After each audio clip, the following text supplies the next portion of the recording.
देखिए, यहाँ पर जो सबसे बड़ी बात है वो ये है कि अधर्म का कारण अज्ञान है। अधर्म का कारण क्या है? अज्ञानता। अधर्म जीव क्यों करता है? अज्ञानतावश। इस श्लोक में भगवान उन दो प्रकार की स्थितियों का वर्णन कर रहे हैं जिनमें जीवात्मा का नाश नहीं होता है। कोई भी व्यक्ति इन दो प्रकार की स्थितियों के अतिरिक्त किसी अन्य स्थिति की कल्पना नहीं कर सकता जिसमें वह विचार करे कि जीवात्मा नष्ट हो सकता है। अब ये दो प्रकार की स्थिति क्या है? पहली स्थिति है कि कोई जीवात्मा अन्य जीवात्मा को मार डाले, और दूसरी स्थिति है कि कोई जीवात्मा स्वयं ही मर जाए। तो इस श्लोक में भगवान कह रहे हैं कि जो व्यक्ति इस जीवात्मा को मारने वाला समझता है कि मैंने उस जीवात्मा को मार दिया, वो भी गलत है। वो क्या है? वो अज्ञानी है। और जो व्यक्ति इस जीवात्मा को मरने वाला समझता है, लोग क्या सोचते हैं? अरे वो मर गया, उसका शरीर छूट गया, लेकिन वह जीवात्मा नहीं मरा। भगवान कहते हैं ये दोनों अज्ञानी हैं, मूर्ख हैं।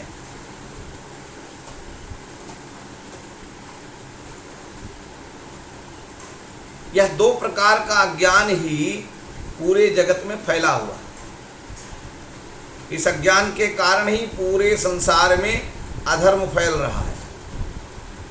अधर्म को दूर करने के लिए एकमात्र उपाय क्या है? जी, यदि अधर्म का कारण अज्ञान है तो अधर्म को दूर करने के लिए एकमात्र उपाय यही है कि अधर्म का कारण दूर किया जाए, अर्थात अज्ञान को दूर करके ही अधर्म को दूर किया जा सकता है।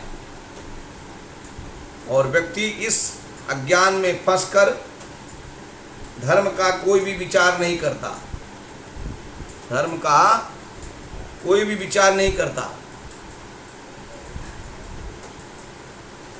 इस अज्ञान के कारण ही व्यक्ति धर्म का विचार कर भी नहीं सकता,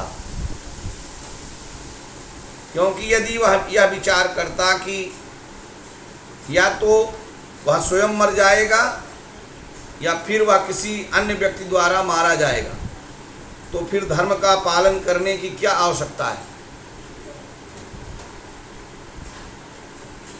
इस श्लोक में कही गई बात से जब व्यक्ति प्रबुद्ध होकर सोचता है कि ना तो मैं किसी के द्वारा मारा जा सकता हूँ और ना ही मैं स्वयं मर सकता हूँ, तो फिर वह अपने जीवन में धर्म का पालन करने की आवश्यकता समझता है।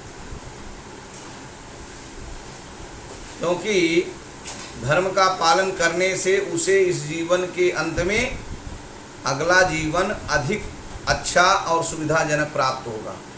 आजकल लोग क्या सोच रहे हैं? आजकल ये शिक्षा दी जा रही है कि किसी का पुनर्जन्म होता ही नहीं। आजकल जो शिक्षाएं दी जा रही हैं लोगों को अज्ञानता की, उनको ये कहा जाता है कि ये जीवात्मा नाम की कोई चीज नहीं होती। शरीर जो है भौतिक पदार्थों से बना है और भौतिक पदार्थों में विलीन हो जाता है। अब जो इस फिलॉसफी को मानता है तो वो कहता है भैया पाप पुण्य कुछ होता ही नहीं, कुछ भी खाओ, कैसे भी रहो, किसी को भी मारो, कुछ भी करो, पाप नहीं होता। ये उसकी फिलॉसफी कहती है, क्योंकि वो अज्ञानता में है। हाँ, जबकि ज्ञान ये है कि यह जो भौतिक शरीर है इसके अतिरिक्त भी एक व्यक्ति है जिसे कहते हैं जीवात्मा, और जीवात्मा को जीवात्मा नहीं मार सकता और जीवात्मा स्वयं भी नहीं मर सकती, क्योंकि वो अजन्मा है।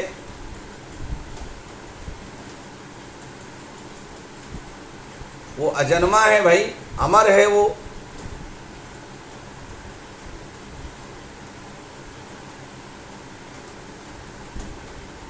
तो फिर यह विषय और अधिक विस्तृत होता जाता है कि धर्म के कितने प्रकार हैं तथा किस प्रकार के धर्म का पालन करने से किस प्रकार का अगला जीवन प्राप्त होता है। अगर ये माना जाए कि भाई जब हम धर्म करेंगे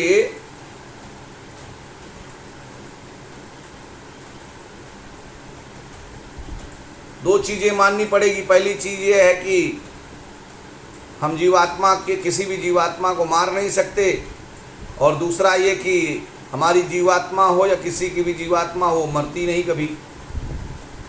तब जब जीवात्मा है तो जीवात्मा को शरीर भी धारण करना पड़ेगा।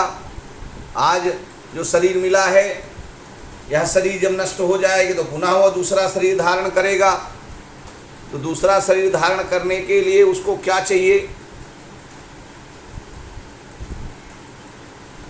दूसरा शरीर उसमें भी अच्छा शरीर प्राप्त हो।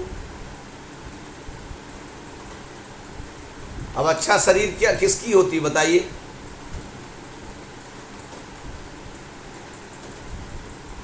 अरे भाई, या तो मनुष्य की शरीर पाए, देवताओं का भी शरीर पाएगा तो भोगेगा, जाके भोग भोग करके चला आएगा। तो सबसे अच्छा तो ये है कि भगवत धाम चला जाए, अच्छे धर्म करके पुण्य करके भगवान का नाम कर स्मरण करके भक्ति करके, और अगर थोड़ा बच भी गया तो किसी अच्छे परिवार में जन्म प्राप्त कर लेगा और अच्छा शरीर प्राप्त करेगा, और फिर वहाँ पर भी भगवान की भक्ति करेगा, वहाँ पर भी सत्कर्म करेगा, दान करेगा, पुण्य करेगा, हरिनाम का स्मरण करेगा। तो प्रभुपाद जी कह रहे हैं कि जब हम इन दोनों बातों को मानेंगे तब, और मानेंगे मतलब ऐसा नहीं कि हम खाली मान लेंगे, ये दोनों बातें सत्य हैं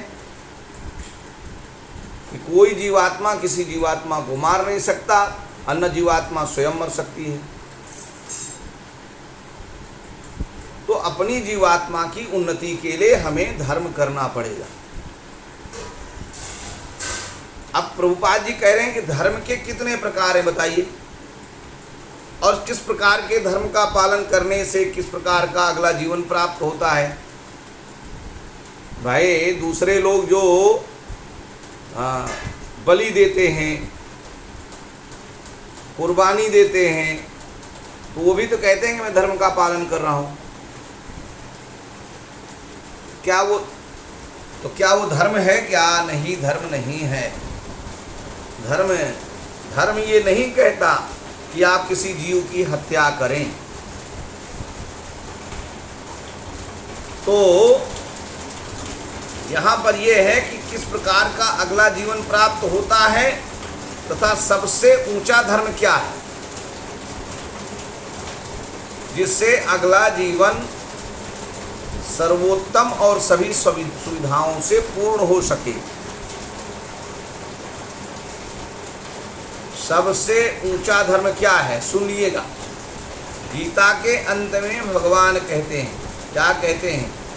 सर्वधर्मान परित्यज्य माम एकम शरणं व्रज अहम त्वां सर्व पापेभ्यो मोक्षयिष्यामि मा शुचः। तो इसका अर्थ क्या है? इसका अर्थ है कि यदि कोई व्यक्ति भगवान श्री कृष्ण की शरण लेता है तो किसी भी प्रकार के धर्म का पालन ना करते हुए, क्या, जब आपने कृष्ण की भक्ति प्रारंभ कर दी तो आपको अब कोई भी धर्म पालन करने की जरूरत नहीं है।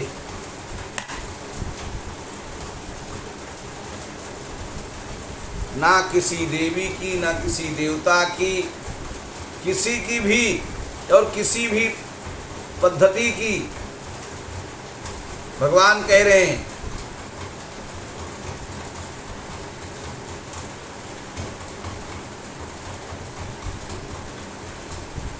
प्रभुपाद जी कह रहे हैं कि किसी भी प्रकार के धर्म का पालन ना करते हुए उसे सभी प्रकार के धर्मों का फल प्राप्त हो जाता है।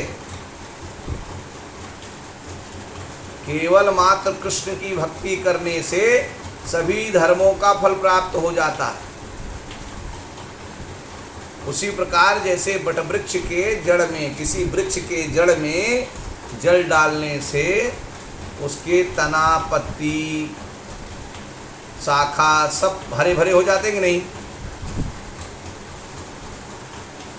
उसी प्रकार जब हम भगवान कृष्ण की भक्ति करते हैं तो हमें सभी प्रकार के धर्मों का फल प्राप्त हो जाता है तथा किसी भी प्रकार का प्रयास न करते हुए भी उसे सभी प्रकार के पापों से छुटकारा मिल जाता है।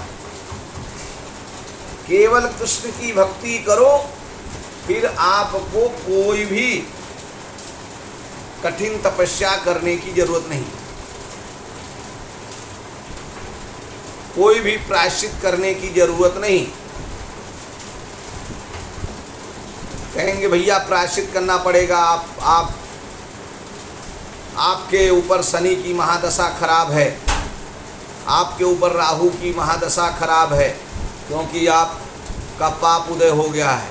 अरे जो कृष्ण की भक्ति करता है उसके ऊपर शनि की कोई दशा वशा नहीं खराब होती, और खराब रहती है तो खत्म हो जाती, फिनिश, गायब।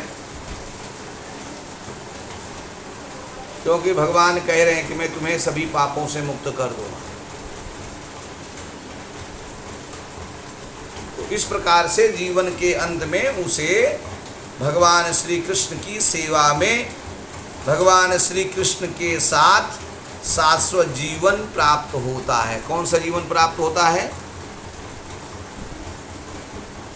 शाश्वत जीवन, अर्थात हमें वैकुंठ धाम प्राप्त होता है, गोलोक धाम में भगवान का सानिध्य प्राप्त होता है,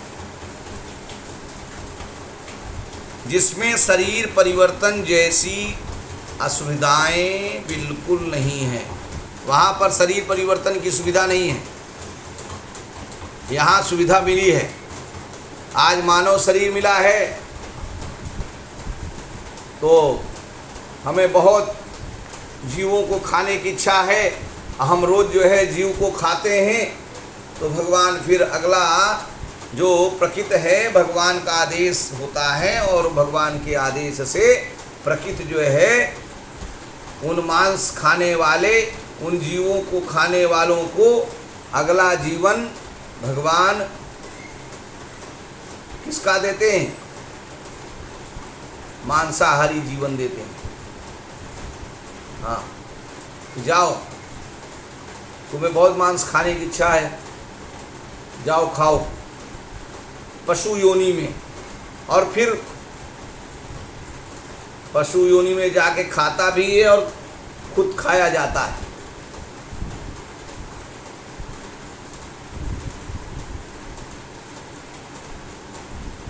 इसके अतिरिक्त दूसरी बात यह भी है कि जब व्यक्ति इस श्लोक में कही गई बात से प्रबुद्ध होकर सोचता है, थोड़ा दिमाग लगा के सोचता है कि ना तो मैं किसी के द्वारा मारा जा सकता हूँ और ना ही मैं स्वयं मर सकता हूँ, तो फिर वह अपने जीवन में अधर्म से बचने की आवश्यकता समझता है।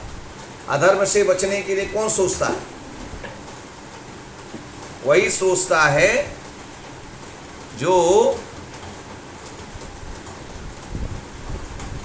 इस बात को जानता है कि मैं किसी के द्वारा मारा नहीं जा सकता और ना मैं स्वयं मर सकता हूं।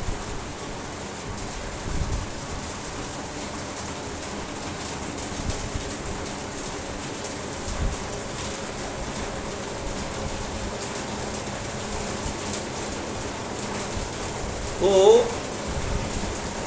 वह अपने जीवन में अधर्म से बचने की आवश्यकता समझता है, क्योंकि अधर्म का आचरण करने से उसे इस जीवन के अंत में अगला जीवन अधिक गर्हित अर्थात दुखमय और असुविधाजनक प्राप्त होता है।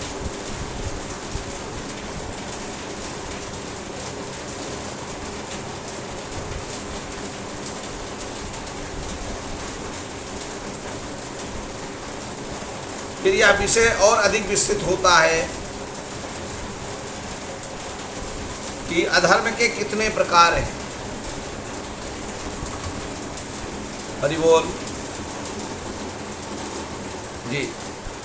फिर ये प्रश्न उठता है कि अधर्म के कितने प्रकार हैं और किस प्रकार के अधर्म का आचरण करने से अगले जीवन में किस प्रकार की असुविधाएं प्राप्त होती हैं।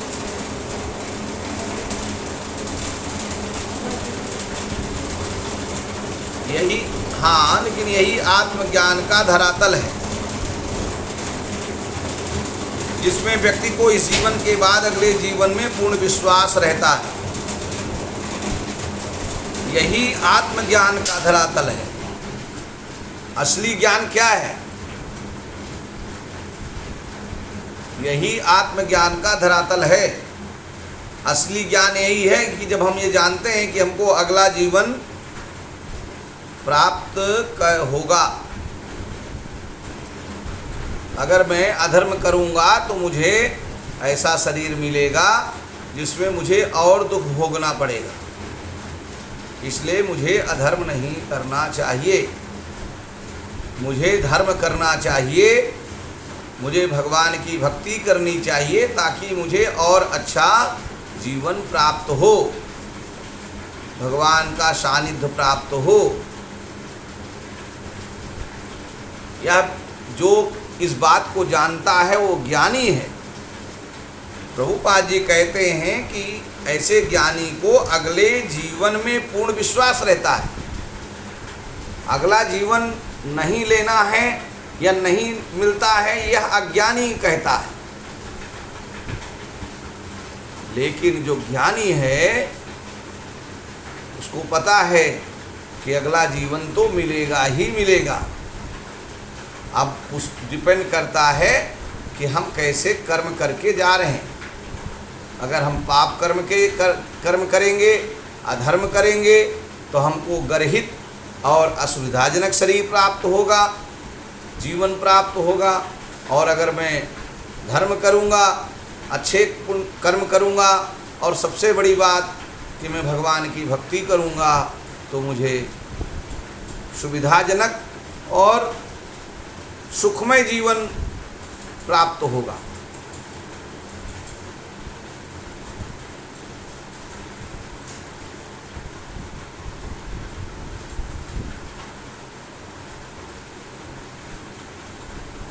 हाँ, नहीं मानते तो वो अज्ञानता है ना जी।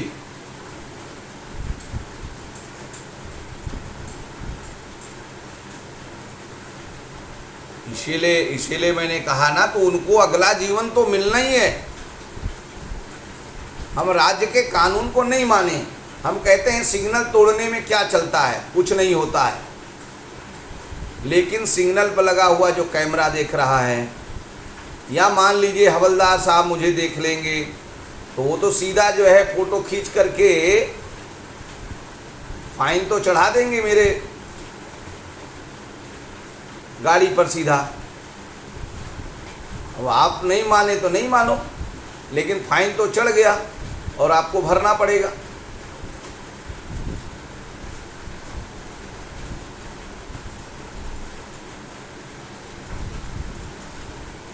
हाँ नहीं, वो तो आई है। अभी यहाँ पर ये मैं कह रहा था कि इस विषय में उसे जरा भी संशय नहीं रहता, किसको, जो ये जानता है, ज्ञानी। और अब कुछ ऐसी घटनाओं पर हम लोग विचार भी करेंगे जो इस आत्मज्ञान पर आधारित है। तो पहली जो